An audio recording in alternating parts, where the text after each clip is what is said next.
Jim Boston. This is Community Chit Chat for the Wednesday edition. We're here every Wednesday from 9 till 10 o'clock. And I was worried a bit, but I had a feeling that he wasn't going to let me go. So we have our special guest here today, and he's going to be impressed on how I do this, I think. Yeah. How about giving him the right camera? How about that one? There we go. And then we give him a mic. We have our Seaside Mayor, Ian Oglesby, and I am going to move me over a little bit like that. Isn't that cute? You see me down in the corner there. The middle monitor is what's going out. So how are you doing? I'm doing good, Jim. I want to thank you for having me, and it's a good day out there, a little chilly, but no, I'll never let you down. Well, thank you. So I wanted to ask you, my first question I wanted to ask was, where does your name Oglesby come from? It's not your everyday name like Smith or Jones or anything. Where's that come from? Yeah, it's I think it's a regular name. It's very common. I come from Illinois, so it's common in Illinois. Oh. Yeah, it's quite a few Oglesbys around the country. Yes. Okay, all right. Does it have any kind of a French thing or anything, or do you know? No, not that. No. Because we have our Daryl Choate, and then he changed it to Chote, and I think that's for French. What do you think? Well, I'm not sure. I'm not sure about names. I guess maybe a little German-ish. I think my uncle traced it down back to the old towns. Yeah, right. We're very proud of it, but it's a big name in Illinois. So, yeah. So we've got some tough times going on around here in Seaside. Not as bad as some other areas in the country, but and you being the mayor of Seaside, I guess you still go out to some places like you're here now. Oh, yeah, I go out all the time. I was just out yesterday. We did a wonderful collaboration. The city of Seaside had some volunteer employees go out to St. Francis Church yesterday along with the National Guard, and we helped to serve, with the food bank, we helped serve some people that were in need. And I think we served at least maybe about 250 individuals and families. But it went well, and so I was out doing that. I'm at City Hall at least 4 hours a day. So I'm out and about doing other things in the community because, as you know, we want people to be safe, shelter in place. Only go out when you need to. Medicine, health issues, food, of course, and, exercise. And we're encouraging people, if you need to, get out the house and walk around the block, your neighborhood. And, of course, you come across someone, please keep a distance, that 6 feet passing distance. But I'm out every day in the community making sure the city moves forward. Do you wear a mask? Oh, yes. We started wearing a mask. I've only been wearing a mask maybe, to be clear, yesterday. Because there's two things. Once the national suggestion went out, it's only makes sense to me to take a leadership role and use it while I'm out and about, particularly when I'm in places like the grocery store or the bank, or when you're really hard to keep that distance. Yeah. You know what? I saw something. Well, I want to do something. Even though I had everything set up, I come here at about 7 in the morning to get things set up. I realized one little error. We're getting a little feedback out of one of those front monitors. I'm going to take that. So we're going to take a small break. We'll be right back. And so I would suggest to people out there watching, hang on a second as I work the controls, and sometimes I'm a little slow at that. And we'll be right back. KMBY.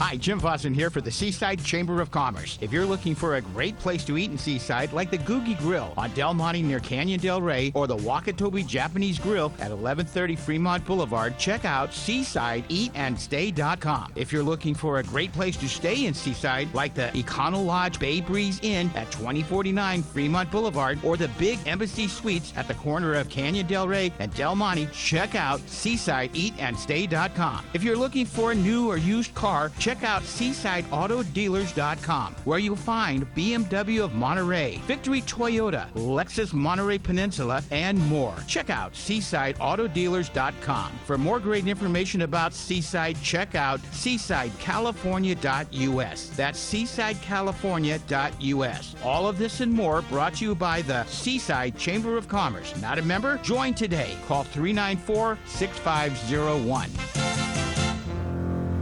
Hi, Jim Vossen here on behalf of KMBY with this very serious public service announcement. As you should be aware, there is a very serious type of flu called the coronavirus. There seems to be updates in the news every day.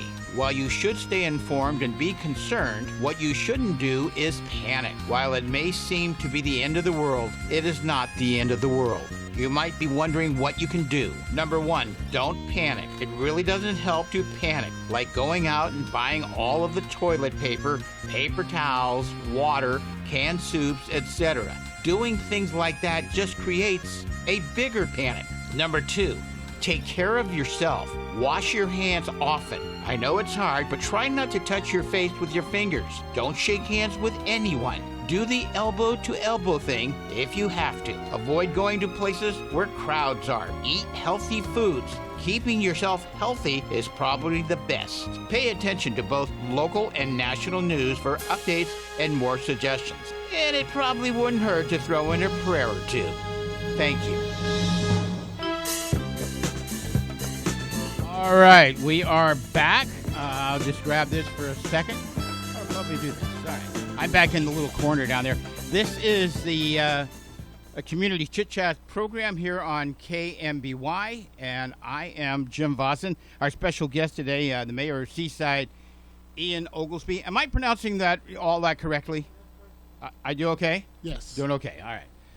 So, I by the way, something I was at the our pharmacy, which is the one down in downtown Monterey. It's now a right way or a Rite Aid thing. Yes. Okay. It used to be I don't know whatever it was, but anyway, Ordway's drugs. Anyway, they had something kind of neat, a little box right next to where I was paying for it, where they had the little the machine for your card, and they had these little finger gloves. Oh. Have you seen that? No, I haven't seen that yet. They look a little strange. Yeah. I thought they were for something else, and you wouldn't think they'd be in a package, but no, they're just out there, and you grab it, and you put it on, and you use that for your finger thing. Oh, okay, good. You wonder who comes up with those ideas, and how long they've been around. That's a good question. That's good. I haven't seen that yet. I have seen in other places, when they use your ATM machine. I think it was Lucky's. They were wiping it down individually after every person used it. So I haven't seen that done up there, and I do see. They put up that plastic screen. Yeah, the most glass people thing. have That's all at a couple other places I've been to so far. They all have that taped off 6-foot thing. Stay back 6 feet. Yes. At the grocery store. Yeah. And what else they have? They have we're trying. It's not. Oh, the other thing too now, you can't bring your own bag to Lucky. At least. Well, right. Well, my understanding is if you bring your own bag, you had to bag your own groceries. So. Well, they don't even want you to bring your own bag. They stopped that. Okay. Yeah. Okay. In fact, as I was going to the grocery outlet yesterday, I always buy ice from them. Yes. I like the ice. So I go into my bag, and the lady stopped me. She said, "Oh, you can't use your own bags." Well, all I'm doing is going to get ice. That's it. She said, "Oh, okay, fine." Okay. But otherwise, grocery outlet, they want you to, and they're not charging for the bags. They're free for using, Okay. So, and then I think yesterday, if I'm not mistaken, there was at the new Hyundai dealership, the new Chevrolet dealership, there was a food give out. Yes, I think it started around 11 o'clock yesterday. Yeah. We were wondering because there was traffic down Del Monte here. What the heck is going on there? And they had, I guess, people in uniform. I don't know, National Guard, Army, or somebody. They were in fatigues. It was the National Guard. Those were the guys we worked with yesterday morning. I was at St. Francis with them about 3 hours just yesterday morning, and then they took. I don't even think they had lunch yesterday, but they left us St. Francis, and then they went straight over to the auto dealership. to start working over there. So I want to tip my hat off to the National Guard, local folks. Some of them, their armory is in Merced. And it was one gentleman, one soldier, one specialist. He was from Arizona, so they come from all over. I just want to tip my hat off to them and the food bank for what they're doing for this community. So they actually came from, you said Merced? Well, no, that's where their headquarters are at. Okay. But it was one gentleman. He was from Watsonville. The troops come from everywhere, so it wasn't just the state of California. It wasn't just the county. Yeah. So I want to thank them for coming all the way here to Seaside and doing what they did. So let's go back just a little bit to the beginning of something. We discussed your name, and where are you actually from? Did you say Chicago? A suburb of Chicago. It's about 40 miles north of Chicago. It's called North Chicago. And how long did you live there? I lived there till about 17 when I left to join the Army. You joined the Army? Yes. Did you come out here? To Fort Ord at all? I went to Fort Lewis in Washington first for 4 years, Jim, and then I went over to West Germany for about 4 years, and I came to Seaside Peninsula in 1990 in the Army. I was stationed at Fort Ord for about 4 years. Oh, okay. 1990 and 1994. So, part of the remaining soldiers helped close it down. So how long were you in the Army? 10 and a half years. 10 and a half years. Yeah. So you weren't really a lifer type of thing, a career? How's that work? Well, I thought about it. I enlisted about 3 times, but it came time to get out, and I was lucky enough to be here in this beautiful place called Seaside, Fort Ord. And for me, it reminded me of home because I'm from a military town.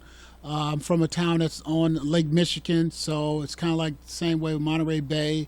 A small, diverse community with good people, loving people, and of course you can't pass up the weather. So for me, it was time to get out the Army, so I just stayed here. Yeah, it's a wonderful place. And now, how does that work? Now, you're a vet, is that right? Yes. So because you're on 10 years, you don't get any kind of retirement pay from that. No, you lost out on that, right? No, I didn't retire from the Army, so you had to retire full retirement or some type of disability retirement. So no, I just got out. It was time. I had a buddy of mine who I grew up with. In fact, I have friends, and you think you pick one out, and you think he's the biggest loser of us all. But this guy. He went to college for 2 years, then he got a job at the post office. Yes. He worked there for a few years, then he joined the Navy, and he was there for 20 years. Wow. Worked out of Mountain View, the submarines fleet. Yes. They go out and they check out for bad submarines. Okay. He's in there, and then he comes back out. He retires from there, gets a retirement check. And then he goes back to the post office and finishes out a career there, and he got 2 checks. Oh, wow. So he was a smart one. Yeah, he was all right. I have a lot of Army buddies, they're a couple generations older than me, but they retired from the Army, then stayed here at Fort Ord area, Seaside area, and then retired civil service from either the post office or, the military Fort Ord or, became teachers and stuff. So it's, I'm real comfortable here. We have wonderful people. We do. Of all stripes and colors, just making this community what it is. So I'm proud to be mayor of Seaside. And I'm proud to have you as my mayor, if I may say so. Well, thank you. And I voted for you at least 5 times. Well, I appreciate it. I needed the last 4. Yes. Particularly that one that got me over. So I appreciate every vote that I have. But I represent all the citizens of Seaside, whether they voted for me or not. My job every day is to get up and work as hard as I can for each and every citizen as a whole to make us a better community. When you talk about Seaside, I came here in 2003, born and raised in San Francisco, and you would think that was a great place, but it's not great right now, I'll tell you. But I have friends there that keep on saying, when are you coming back? And I say, I'm not coming back. This is paradise here. Yeah, it is. It really is. Out of our immediate cities, Marina, Monterey, and Pacific Grove, we have the best weather. I think we have sunshine more than anybody else. I believe we do. I believe we do. I know it's not good weather on the former Fort Ord. When I was on Fort Ord for 4 years, I'm not sure where I was at. It was, what is it, cloudy half the time, and then it was fog the other half of the time. But when you come over to Seaside, it's so beautiful I here. know. There's like a dividing line. Hello. Yeah, but no matter the weather, it's really the people, as you know, Jim, and True. it's just the people that want to live together and be together and coexist, and that's what makes Seaside so wonderful. And really the weather, particularly on the peninsula, what makes one of us the tourist attraction of the world, and so that's what we have to deal with that every day too, Everybody in the world wants to come here and appreciate the weather. Yes. No. In fact, actually, I living in San Francisco, I lived out in the avenues. Okay. And the weather here is similar to where I grew up, except for it just feels a couple of degrees warmer. Right. And it's just perfect because it's never too hot and really never too cold. It's just great. To live in Seaside, and the people. I haven't met any bad people at all. No. That I can name. Yeah, people are people, but I heard that before about San Francisco. It's just a little windy there, But right here, it's just very comfortable. So we enjoy it. I enjoy it, and every once in a while, I look at Craigslist at other places to live around the state and so on. My kids they bought 2 houses up in Portland. Okay. They love where they are at, and you think of moving somewhere, but why? This is it. Yeah, if you can afford to live here, this is the best place to live in the world, and that's the object of what the council works on each and every day is how we can make it more affordable for our young folks and our seniors to stay here, and our families to afford living here. It's tough now. Now we do have some new development coming up. We have what's called Campus Town, I believe. It's called Campus Town, yes. And that's they're going to break ground somewhere within 6 months or sooner. We believe in the new year. The paperwork is still moving forward. Okay. So this situation with the coronavirus has not really slowed it because the Campus Town was just approved by the City Council, as you know. Right. And over the next 6 to 7 months, we're just the next due diligence and the paperwork of getting it started. But our understanding is they will break ground sometime in the new year on schedule. So okay. Yeah. All right. And then how long do you think that? Is there 2 phases or 3 phases of the program, the development? It's 2 phases. Uh-huh. The first one, like I said, in June or late August of this year, they'll go over there and they may scrape some dirt. But we're real focused on building up the affordable housing and the mixed-use retail slots. So the first phase will go through. It's really a 15-year build-out. So the first phase is about 6 or 7 years, but that depends on the economy. If the economy turns around and there's a need for all of the space and all of the housing, then the developer will, I'm sure, move as fast as they can. But it's not overnight. It's not one fell swoop where in 3 years it'll be complete. 4 years it'll be complete. That was never the project. The project was really phased in as needed because we only want to build as we need. And part of it is it's obviously living, but it's also some businesses too. Is that correct? Yes, it's mixed use. 1,400 housing units, single family, student housing, apartments, and I would say condos for lack of a better name, but condos, apartments, student housing, and single family homes. Okay. Then you have about 500,000 square feet of retail, 50,000 square feet of office. Space, and potentially we have a spot or pads for up to 2 hotels. Now, and so we would like to get that done. Now, I understand, if I'm not mistaken, that this project, if people want to know where this was, as you get off, is it Lamplighter? Take right? Light Fighter. Yes. Light Fighter. Sorry about that. No, that's okay. I'm sure there's a lot of light fighters out there who want to have a talk with you. I can imagine. I got a whipping a couple of weeks ago about that, and I still, I pass through it all the time and take that exit all the time, and I still, It's one of those names that it's hard for me. I don't know why, but well, let's use it in the military. But no, it's Yeah, okay. yeah. Life fighters as well. Yeah, What- life fighter exit, and it's off to your right.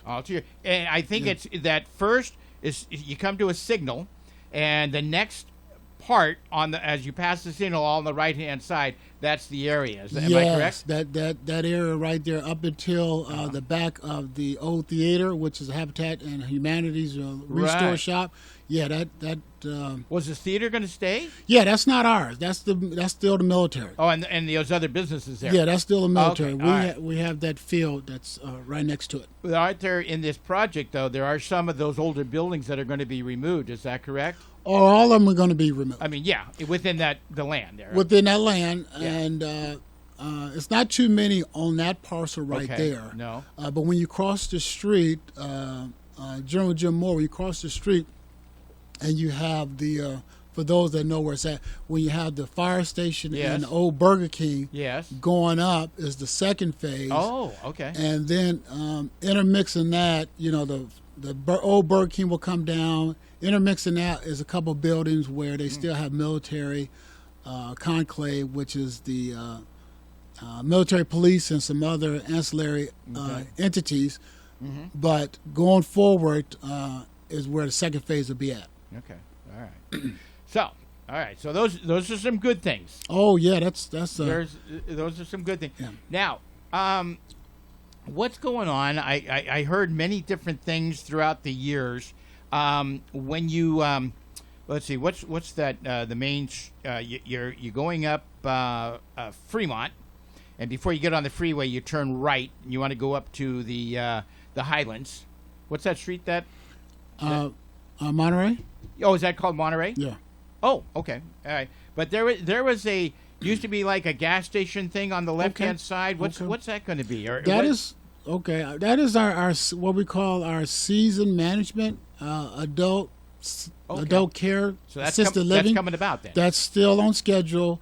It's still it's a private development, so it's on their schedule and their timeline. But that's been approved by the city. They're going forward. I know. It was a slowdown because of the rainy season over the last several months, but they're on schedule. And one of the major hookups is, and I know the community is interested, is when it came time to build. When they finally did their due diligence, they realized there was an old Army pipeline in the middle of the development, and that line had to be moved, and so that's what took time. That added about 6-7 months to really move that pipeline. I remember that. So I knew there were some different kinks in this. Yeah. They took the old shop bed down. Then when it came time to really build, because you can imagine back in, 60 or 72, the Army really didn't have to have good plans.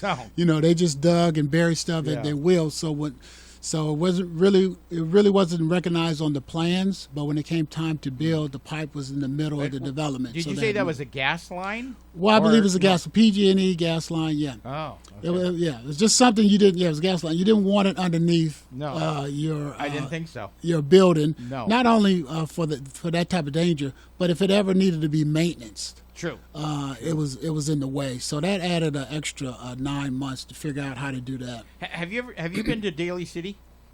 I've been there top of the hill, Daly City, about twice, but I never hung out there. I used to live up the top of the hill in an old post office. Right. Many years, part of the redevelopment agency thing. Mm-hmm. I lived there for a while when I was single. Anyway, Daly City has a unique thing, and down in what's called the Westlake area. Okay. There's a Westlake shopping center. Right. And for the longest time, they were going to try to build a mall, in other words, an enclosed mall.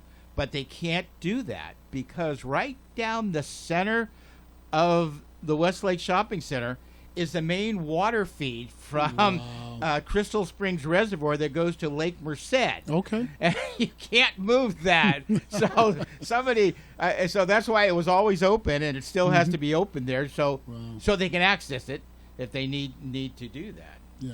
So, that's pretty good. Very similar. They just moved the pipe to the side. So it's not underneath the buildings per se. So good point. I just thought I'd bring that a little. Yeah, no, that's going forward. That's our assisted living. That's still on the move. Okay. All right. Now, there were two other developments out there that I hear might be on hold, and that is when you get off of Light Fighter. Did I do that right? Yes. Okay, I got it. I'm working. Light Fighter. I got it. Okay. As soon as you get off there, before you get to the signal on the right-hand side, there was supposed to be some fancy auto dealership there. I understand that. I guess that's still on hold? Or Yeah, that's on hold. Yeah, that's on hold, Jim. We haven't talked about that in a couple of years. That's, good. That's really not the priority of the city. Right. Yeah. And then, but on the left-hand side, there was going to be a big shopping center, and this is also because of economics and such. That's on hold, right? No, we're no. still in the developer still has the exclusive right. We're still in the E&A with the developer about that parcel. And again, it's mixed use, so I wouldn't use the word shopping center. No, we want housing, affordable housing, and of course, when you have housing, people need a place to shop, particularly in their community. So that's the mixed use portion. But we're still in negotiation with the developer, and we're happy to move forward if we can make the agreement stick. So now I understand. I'd heard something, and you always hear these little things that, and I believe it's true. That so that street that you turn left on at the signal, that's Second Avenue? Second Avenue. If you go down that a little bit on the left-hand side, where looks like a potential entrance to that future shopping center, I understand that property was actually the university's property, and that the city made a deal with them. Does that sound about right? No, I'll just clear it up a little bit. That parcel, that development parcel, what we call our main gate parcel, for those that may have heard it spoken to that way before. No, we have access to that road. That road is ours, so that's not the issue. Okay. But the concern over the years when we first got that parcel, to make it work. We needed more of Second Avenue. The college owns about 2 feet to the left side of Second Avenue. Okay. And so, for about the first 10 years from, 97 to 2010, for some reason the college did not really want to work with us about accessing that parcel. But I have to, again, appreciate Dr. Ochoa for making sure the CSUMB was working within the community, working with the community, and so those negotiations continue about how best to facilitate Seaside requiring that 2 feet. Really, what is it called? That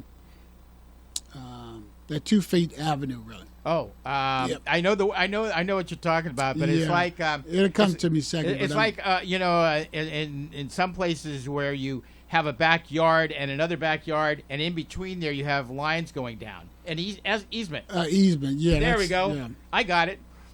I can't. I can't do. Can't get Light Fighter. No, but I you can't get get Light Fighter. Yeah. Well, I had to work my way to the easement. I didn't have it on the tip of my tongue at the beginning. Me too, but that was the thing. It was right there, and so we're just negotiating that because as you can imagine, the college has to go through their process and get their the state, the chancellor's approval about selling their land and things of that nature. But we're working together. We're very close. Have a very close working relationship with CSUMB, and we're proud of it. So, yeah. Well, it's good to have in the city of Seaside. Oh yeah, no, we're wonderful. We really appreciate CSUMB in there. Again, Dr. Ochoa and his administration made sure CSUMB is a full-fledged partner with the city of Seaside, and city of Seaside is proud to have their campus in our town, and we want to be that partner. We are a campus town because we want to grow as they grow, and that's the whole object of our campus town project. For those that don't know, it's what separates our project from CSUMB is the width of a 2-lane road. So that's the importance of that project moving forward. It will have our Campus Town project will have about 400 student housing. So we'll take the pressure off student housing on campus, and we'll take some of the pressure off of those individuals, those students renting rooms or renting single-family homes or apartments in Seaside proper, Yeah. and hopefully we can make it more affordable for everyone. And so same with our main gate project is also to provide more student housing, low-income housing across the street, and that's separated from CSUMB again by a 2-lane road. And so we are the campus town, and we want to be a campus town and a partner for the growing CSUMB population. Yeah. All right. Yes.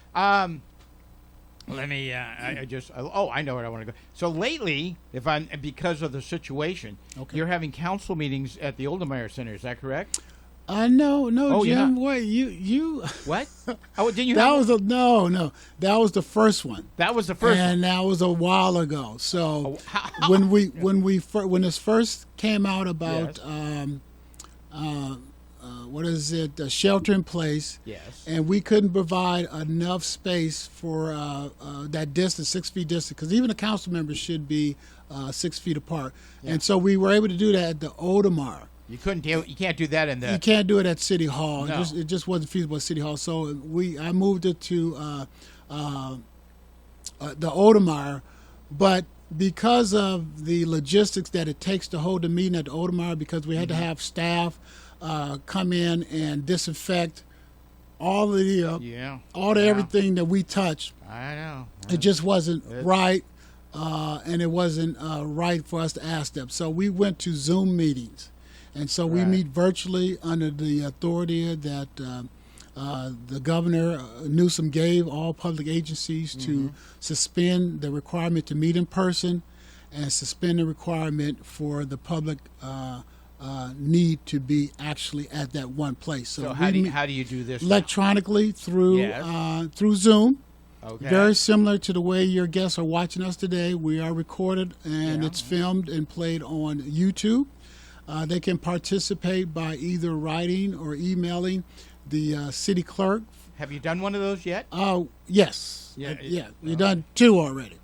Okay. And we'll have our third one at our next meeting, which is the next week, the 16th, I believe. Oh, okay. Yeah. But you don't have anybody that when somebody says something, you don't have oral communications, do you? How do you do that? Well, they can chime in by the agenda set out, and they have about 72 hours to overlook the agenda. And if they have any questions or concern, they can either call and someone at City Hall will take down their concerns. They can email their concerns. Any emails will be read into the record for up to 3 minutes, Okay. and then they can watch us on YouTube. So it's not as direct as it used to be, but underneath these circumstances, our priority is the health and safety of our community. And so that's what we're doing. That's, to be honest with you, to be clear, that's what pretty much all the agencies in California is doing, is some type of electronic meeting. All right. So all the council members had to have some special equipment at home, or how's that? Well, they need at least a minimum of a smartphone. You can do it on your smartphone. It's just an app. It's a meeting Yeah. app called Zoom. So you download it Okay. on either your cell phone or your computer, and the city clerk sends out a public number that you type into your device, Right. and that number will allow you to join the meeting. And so the public can watch it on again on YouTube channel as it's going on, and they can email the council questions as it's going on. So you watch it on YouTube. Could it and- also be on your government channel 25? Could it be there too? Oh, No. it could be. It could be. You know, it's the object is to make sure we're comfortable with the technology. So if it can be recorded and somehow the technicians can stream it, live feed it to our government channel, then that's fine too. We have no problems, no prohibitions against that. But right now we're just pushing the technology envelope as far as it can. And just as an aside, Jim, we know sometimes when our community is watching it on YouTube that Yes. technology fails us. But please be assured we're not doing it on purpose. That's just the technology not keeping up with the pace of business of today. Because everybody's using that, and so what happens? You got it's like a party line. It's busy. Okay. It's Well, hard. that- It's hard. That may be it. That may be it. I just want to assure the community that we're trying our best to make sure we get all the bugs out and make sure that they can see in an open, transparent way while we are conducting their business. So I believe we're doing that. So I'm happy with the pace we're going now. I've been hearing some things on the news, yesterday and today, that it looks like maybe we're getting to a point where we can start, getting out of this a little bit. Not yet, probably still a while, but things are looking a little better. Have you heard stuff like that? Well, I do hear stuff like that. Every day I review, I get these links, these updates from CDC, Center for Disease Control. I get California Health Department. I get the Monterey County Health Department link. Mm-hmm. And then I review those, and they have a daily situation report. But I said all that to say this, Jim, is yes, everybody's talking about how we're going to peak here in California. And yes, we may have a peak as we flatten the curve. But until the country goes over its peak, to those communities that have not sheltered in place, get a handle on how many positive people they have for the coronavirus. I'm sorry. Okay. We won't. Light fighter. Well, no, I was just looking at something else. But my point is, till they get a handle on that, yes, we are still susceptible. So I said all that as a long way to say, even though we go over our peak in California, I don't know how you just open back up right away to the extent where someone from one of those states that have not quarantined or have not been sheltered in place, have not been tested, those people come to your community and it starts over again. Mm-hmm. So really we want to worry about getting over the peak as we feel it, meaning we won't have as many deaths. Our deaths won't increase like everyone else's, so I take a sigh of relief for there, and we all should be happy for that.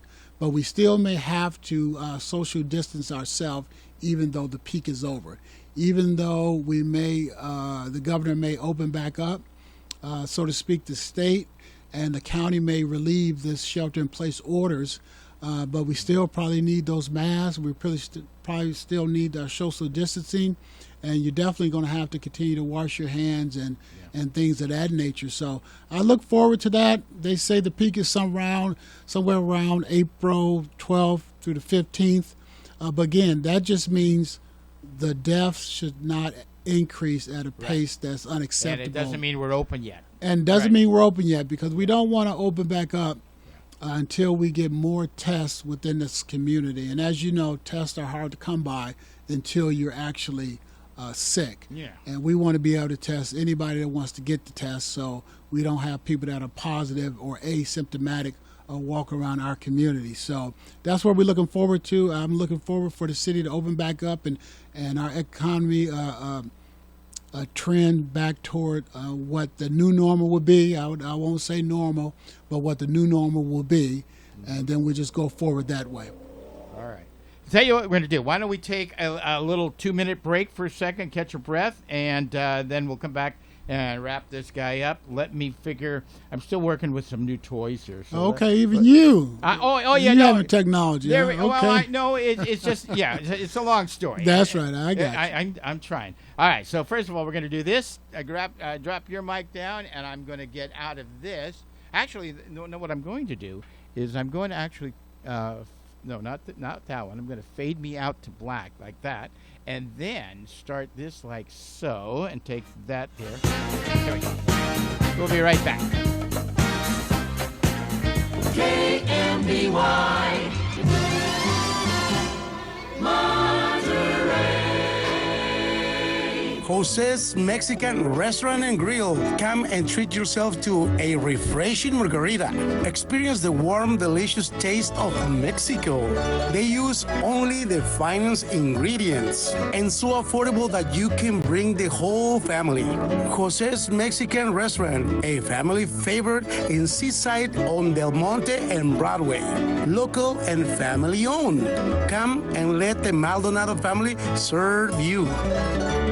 I really like the car. I was just wondering if it's available in any other colors. Oh, yeah, we got a wide range of colors. Great, great. How about this white opal? Not available.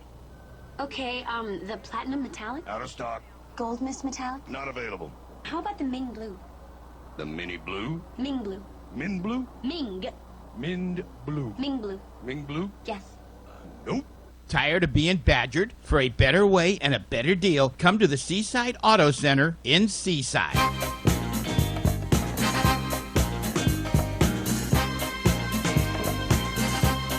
All right, we'll do this, and welcome back to Community Chit Chat here on, if I may, on KMBY, over the air at 19.4, and on the internet at kmbytv.com. I'm going to do this. I'm back. I'm going to do one little thing. I realized I'm going to put me way up in the corner here. Isn't that...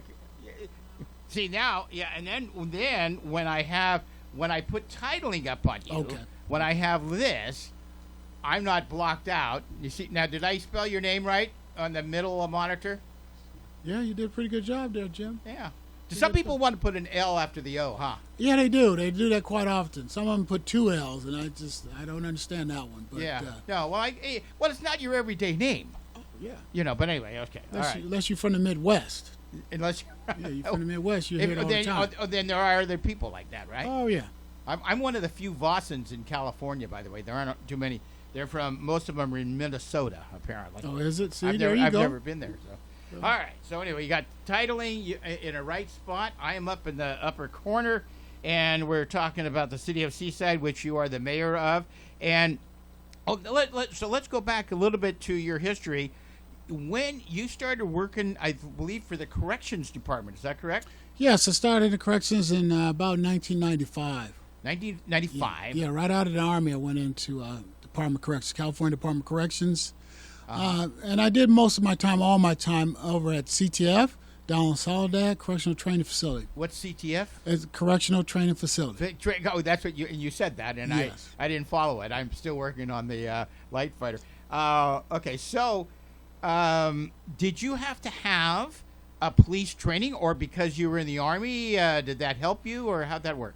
No, all of us went to the academy. They okay. had the correctional officers training and Okay. supervisors training. They have the academy in Galt. So everybody goes up to Galt for several weeks, and you become a certified correctional officer through the state. Yes. Oh, okay.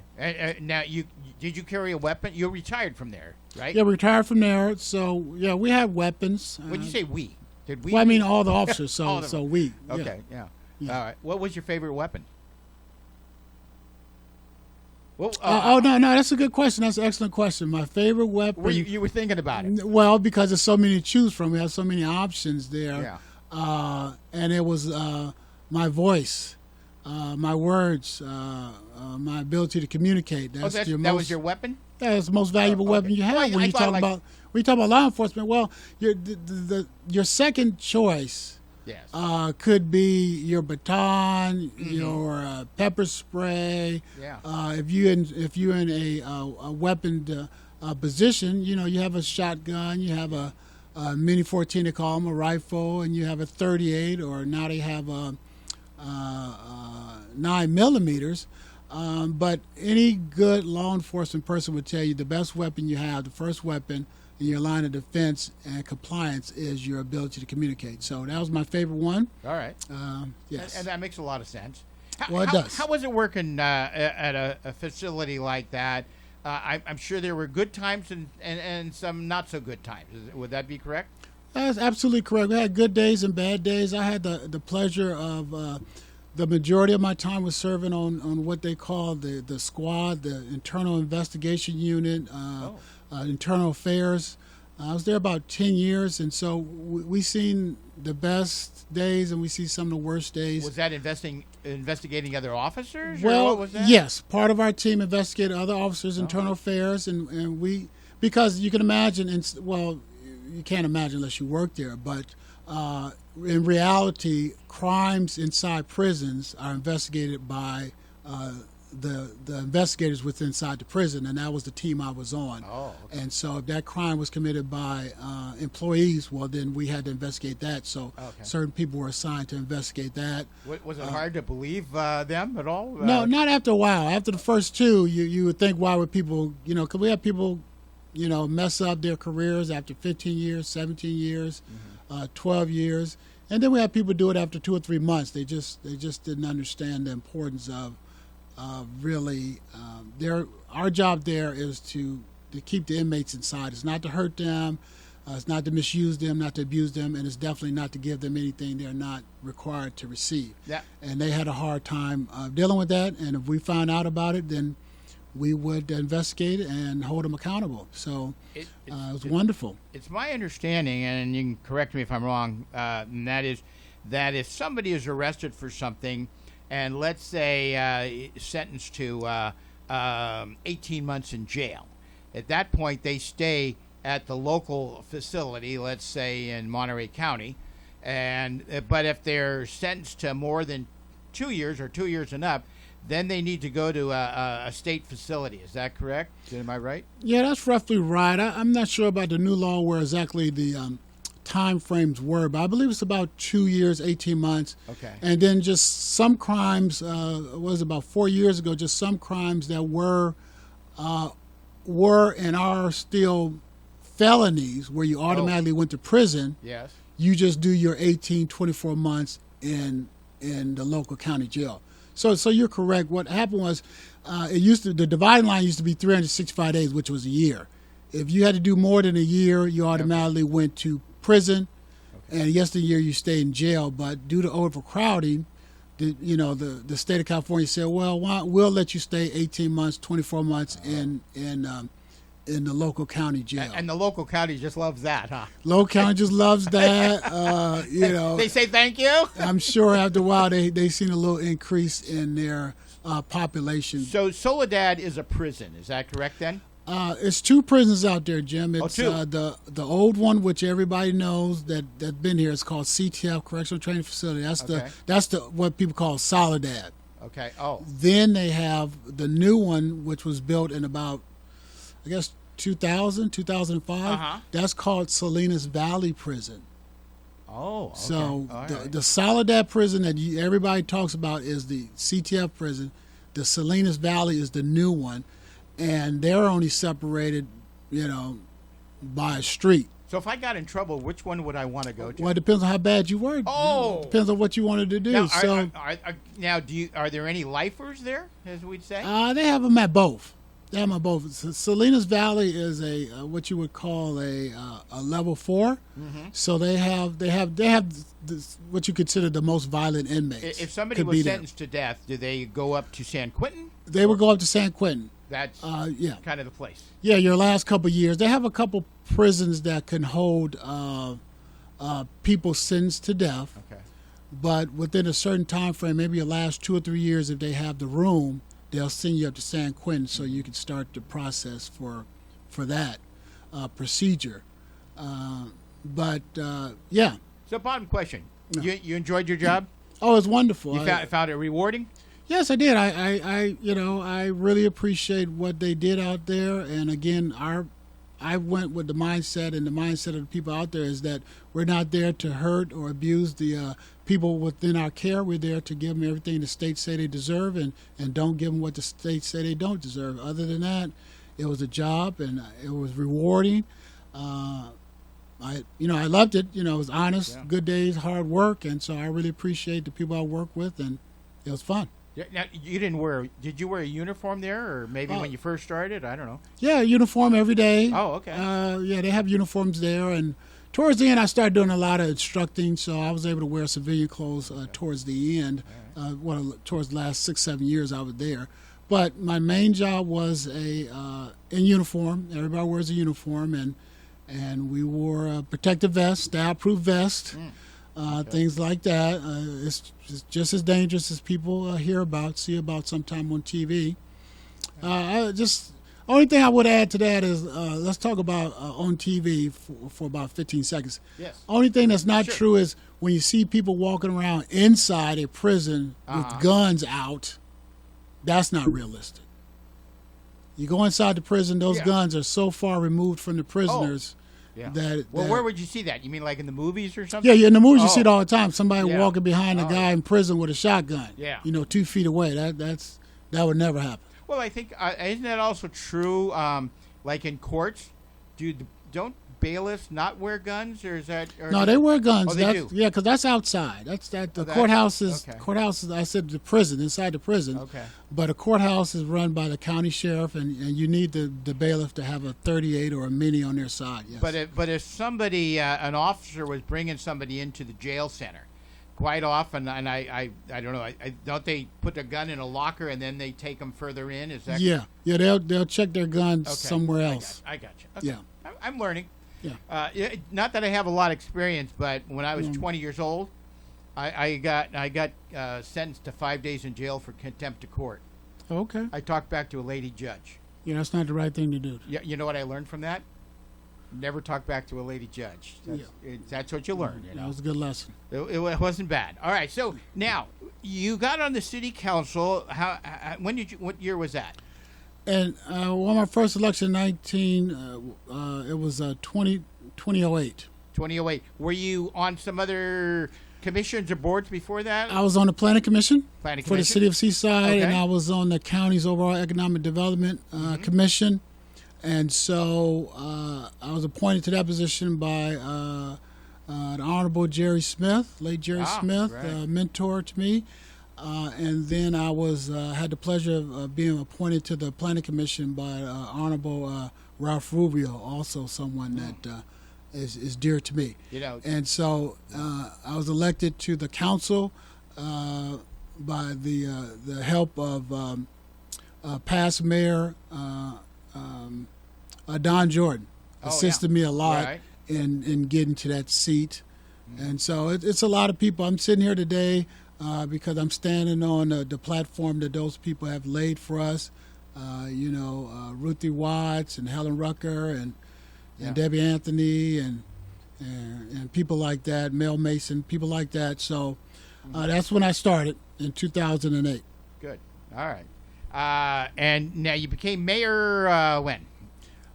Just won mayor last year in 2018. 2018. So aren't you are you coming up for a re-election? Yes, in November I'll be up for re-election. So I look forward to anybody running against you? Well, no, I don't know. I haven't heard of anybody. So I'm looking forward. I'm not looking for what may come about. I'm looking to make sure I run the city with the help of the council and the city manager. Make sure we oversee the day-to-day operations of the city and move the city forward. So I plan on running for re-election, and so that's what I'm doing every day. All right. So you've announced it here. Is that official then? I didn't come on here to do that, but I guess that's what happens. No, it's okay. No, that's fine. That's what I'm saying. I didn't come on to do that, but my point is, you asked a clear question, so my responsibility is to give you a clear answer. And yes, I will be running for a re-election because it's a lot of things we need to accomplish in the city. I need to move the city forward, and particularly as we come out of this crisis, I believe you need a strong hand. And you need someone that's highly qualified in governance. So I will stand for re-election. So now, here's a question. When you're doing a council meeting, has there ever been a time, even maybe when you were a council member or so on, have you ever fallen asleep up there? I don't think so. You don't think so? Okay. Now, you get tired. Don't get me wrong. You get very tired because, if you're doing it right, you're paying attention all the time. Well, you're paying attention, but if you're doing it right, sometimes you have a job, so you're up early in the morning, or you're out and about doing community work. So it's very seldom you can take a nap before the meeting. Yeah. So on the 5th hour, maybe the 4th hour at 10:30, 11 o'clock at night, you may get a little tired. So What important message, we're coming up on the end here, what important message would you like to get out to people out there about the city of Seaside? Real important one. well, I would say, when it's concerning this COVID-19 situation that we're in, I want people to remain calm. But more importantly, I want you to remember, we will get through this. We will get through it together by working together. And the only way to get through it is by working together and coming together and staying together. So, like everyone else, wash your hands, don't touch your face, stay indoors as much as you have to unless you're going out for health reasons, food, or a little walk around the block. Keep your social distancing. But Seaside will get through this. And that's what the real thing I want to pass on today is that as we go through this crisis, we're going through it together. And on the other side, Seaside will remain stronger and come out much better than the way we went in, because we went in maybe a little bit separate, but when we come out, we will be together. So I want to make sure I pass that on today. And just let the people that are watching this and hearing this, Jim, know that every day the council and our leadership city managers team is working every day to make sure city of Seaside is stronger and that we're moving forward. Yeah. Thank you. Well, thank you very much, and I hope to bring you back here, or maybe down the road, see how things are going. Maybe there's a point then that we all want to leave town, but no, it's we're okay. Luckily, we're okay. I'm okay. My wife's okay. It looks like you're okay. There's some people out there though. They're probably having some really hard times right now. Yeah, I'm sure we, as you know, we have some positive cases within the county, and unfortunately, we have 2 deaths. So my heart goes out to those people that are battling this illness. I know it's not easy to go through this, but our thoughts and prayers are out to them. I was talking. But the best thing we can do for all of us is keep our distance, wash our hands, and now going forward, go outside with a mask on. So. Yes. I think my aim at that was the financial situation for some of the people that have unfortunately are not working, and I guess they can get something. Something's going to happen. We'll find out later on somewhere. So. Yeah, and we're trying to do that. We're working with the school district and other entities to try to make sure we push as much food down within the citizens of Seaside as needed. The city of Seaside financially is going to take a hit, but we have reserves, so we believe our reserves will carry us until the economy turns around. So we're doing that every day, and at our next upcoming council meeting, we will talk about where we stand financially. But I can just tell the citizens now, we remain strong. We are sitting on over 100% of our reserves, and we will use those reserves to bridge the gap so we can move the city forward. So thank you for allowing me to add that, Jim. Thank you very much for being here today, and I am going to do this in a timely manner. We are going to take this and do this and say thank you to the audience. As soon as I figure out my buttons here, let me see. Oh, there we go. I did it. I did it somehow. Anyway, this has been the Community Chit Chat Show for Wednesday, April 8th. I'm Jim Vossen, VS and Victor, OSSEN. Join us again Saturday morning from 9 to 10. We'll have another guest here. And do me a favor, keep your distance out there. Everything's going to get better. And thank you for watching today.